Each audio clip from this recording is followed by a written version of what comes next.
Hello everybody, FoxxTrott here, and today I want to talk about microtransactions in single-player games. Now, I know a lot of people are very much into the whole single-player gaming market. You know, it's nice to be able to play a game and not have some fucking asshole come in and murder you constantly, like in other games, like in World of Warcraft. But, you know, things are starting to change with single-player games in a very negative way.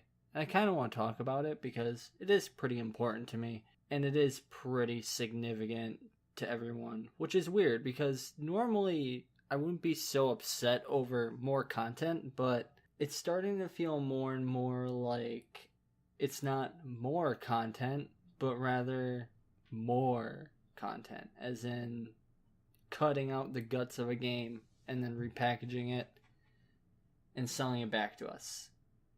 Which is always fun, right? So, time to talk about microtransactions. Now,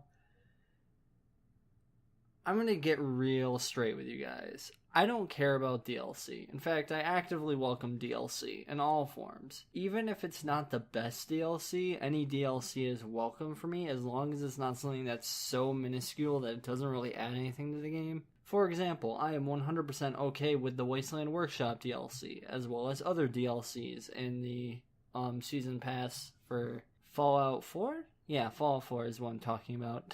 But no, it's seriously, the season pass deal is like actually pretty decent when you think about it because it gives you all of the DLCs that add significant parts as well as, you know, all the workshop DLC. You're still getting like $5 off of the, you know, end price of the DLC. So, you know, it's whatever. That being said, I don't really like the fact how a lot of single player games are trying to cram in microtransactions, such as loot boxes. I think Star Wars Battlefront is single player to a degree. Don't quote me on that. Please don't, because I have no idea. I barely know anything about the game. All I know is that a lot of people are bitching about loot boxes and microtransactions in that game, which I gotta say, you know, sucks, man. Don't buy Battlefront anymore.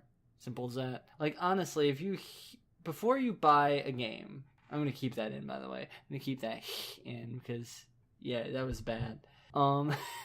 But if you have a game that you want to buy and you're not 100% sure if they're going to do the microtransactions bullcrap, wait a little bit. See how the microtransactions play out. Because sometimes microtransactions aren't as bad as everybody makes them out to be.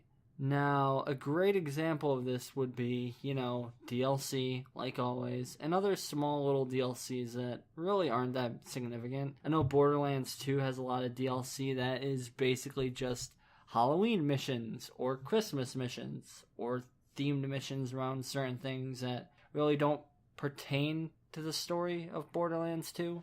So, I'm all for that. I don't really care all that much. It's not a big deal. What is a big deal, though, is loot boxes.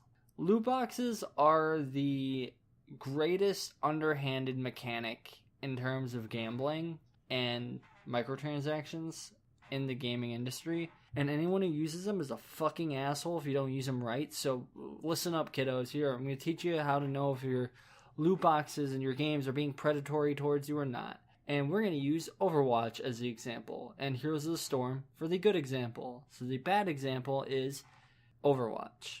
Now, Overwatch has a loot box system that essentially is built around leveling up. Every time you level up, you get a loot box. It's really nice, it's really incentivizing to actually playing the game and leveling up, and it's really fun and keeps you engaged with actually playing the game. Because, you know, one more game and I can get that loot box, so you play one more game. Keeps you playing longer, keeps you playing more actively, keeps you generally attached to the game. However, when these big events like You're the Dog comes out, you know, that's the one we're on, right? You're the Dog, You're the Doge, whatever. Anyway, sorry for that.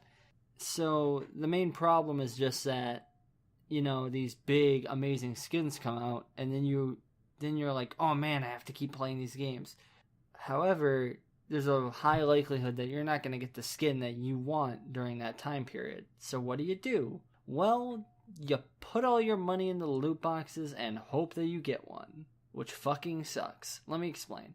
I dislike this for a whole plethora of reasons. For one, it is essentially I'm paying $1 for a 1 in like 5,000 chance to get the skin that I want. Like, what? Those odds are terrible. Why would you ever risk that? And the thing is, like, people will pour a ton of money into this in order to have a shot at getting these skins. Which is, whatever. I don't really care all that much. Except for the fact that there's a better way to handle this. I think that a good middle ground is being able to allow people to buy the skins that you're offering. Now, this might devalue the skins, quote unquote, because all of a sudden now anybody can just buy whatever skin they want. It's no longer I got this skin from a random drop. It is I bought this skin, and it kind of sucks. That being said, I think it's a lot more fair and a lot less predatory when you don't have to rely on strictly luck to get the item that you want. Strictly luck and, of course, the amount of money you're willing to dump into getting this skin. Of course, there's other things that could be involved too. Now, this is all fine and dandy, but a great example of how to do this properly is straight up, Heroes of the Storm. Blizzard's other multiplayer property, the other game that Blizzard has that nobody really cares about because it's overshadowed by Dota and fucking League of Legends. League of Legends. It's been a while since I've seen that game. I don't want to look back. Anyway, the major thing with, I think, Heroes of the Storm and how they do microtransactions better is the fact that, yes, you gain crates by leveling up. You also gain rare crates and other crates that allow you to essentially like you get crates based on rarity and what level you're hitting. So every 25 levels you get an epic chest, which allows you to have epic items, which are purples. You then every 5 levels you get to have a rare chest, and every time you max out a character you get a chest that's guaranteed one, one epic, I think, for that character, which is awesome. And I really like that. The progression system is really fucking good. They should take that and modify it and apply it to Overwatch, because Overwatch is a great example of that would be really fucking good. Why do they not use that? I don't know. Also, so another example of Heroes of the Storm being better is that they do provide, some progression boosters, which I don't think is that bad, honestly, because it's not like these progression boosters really affect how much money you make in the long run, right? They only affect how much experience you're gaining, so how many items you're gaining. So really, it's just affecting your level and how many items you're getting. And ultimately, it plays against the idea of pay to win, because now all of a sudden these higher level people are getting paired with these other higher level people that know how to play the game better because they played a lot longer. So of course they're gonna get wrecked. It's not that big a deal, and this is where a lot of the problems come in with how should I say, monetization on games, because they can throw off balance. Now, these are both online games, and I understand the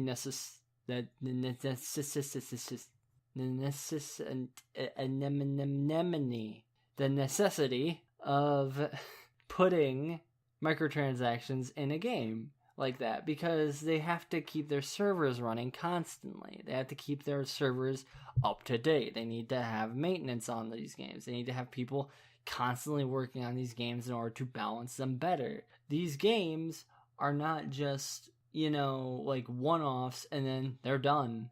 No, these have constant work on them. As such, these games should be sort of treated with a lot better care. And I can understand them getting microtransactions. The problem is, games like Fallout 4 are now getting microtransactions, and the thing is, it's not even Bethesda making them, okay? That's what pisses me off the most about this. It's Bethesda is curating them, but they're not making them. That's the modders. The modders are all making them, which is fine. I don't really have a problem with modders making stuff and then getting paid for their work, especially if it's for a game that they love. that's awesome, dude. More power to you. My problem is when Bethesda charges exorbitant amounts of money for these pieces of content. Now, I'm going to let you think about this for a second. How much did Wasteland Workshop cost, and how much did it actually give you? Now, for those of you that are wondering, Wasteland Workshop costs $5. I don't know if it might have cost $10 when it first came out, but I'm pretty sure it was $5. I'll check that right now, because if that's the case, then that's even worse. So, Wasteland Workshop price, yeah, I'm just doing this on the fly, because why the fuck not? Was released at a price of $4.99. Okay, so it is just $5. Now, that being said, there are content pieces on the Creation Club, which is their little, microtransaction thing. And essentially, that is the equivalent of getting a weapon in some cases, or 2 skin packs, or 5, I should say, because each skin pack costs like $1 or 50 cents. It really depends on what you're looking at, because if you want to get Pip-Boy skins, they cost 50 cents. And there's like 20 of them on the fucking market. So take your pick.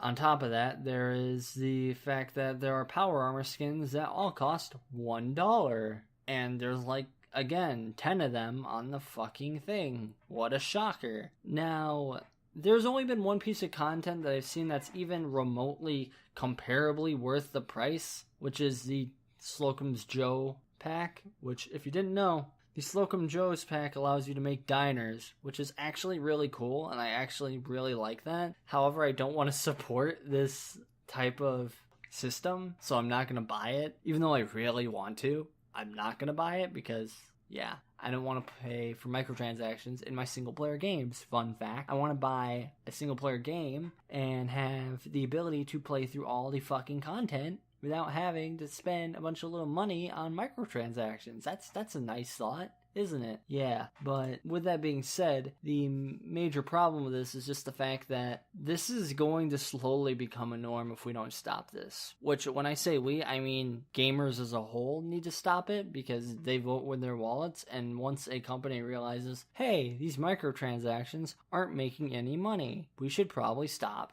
trying to make them, so predatory and so in your face. That'd be a nice idea. Yes, Bethesda, I really don't want you shoving Creation Club's giant throbbing cock down my throat, because I'm really sick and tired of seeing that message constantly when I'm trying to play Fallout 4. It's really annoying. Please don't. Be nice. Just be nice and don't do that. But yeah, another thing that's really bugging me though with the whole Creation Club thing is that, just simply put, the amount of quality that is put into these Creation Club pieces, I'm trying to think of them.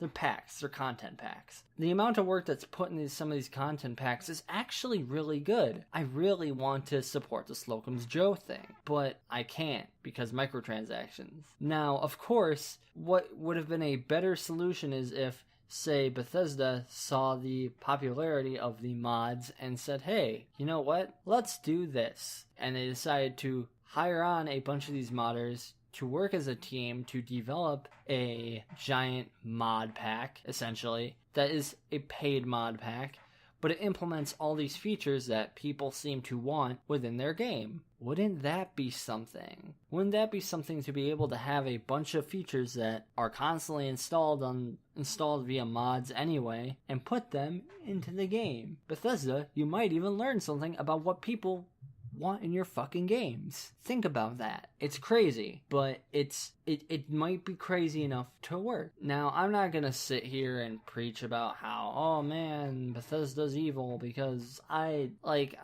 really on the edge of just buying this fucking Slocum's Joe pack. I'm not even joking. I really want it. But the main point is this. If we don't be wary of not just predatory microtransactions, but microtransactions as a whole, they're gonna start taking advantage of us. And as such, we need to be vigilant and watch out for predatory practices, such as loot boxes. Loot boxes are a great way to become very predatory, and I will talk about loot boxes in their own right in their own video because they deserve it. But if you liked this video, be sure to like, comment, and subscribe for more. It really does help. I'll see you in the next video. Have a wonderful day. You all look lovely. Good night.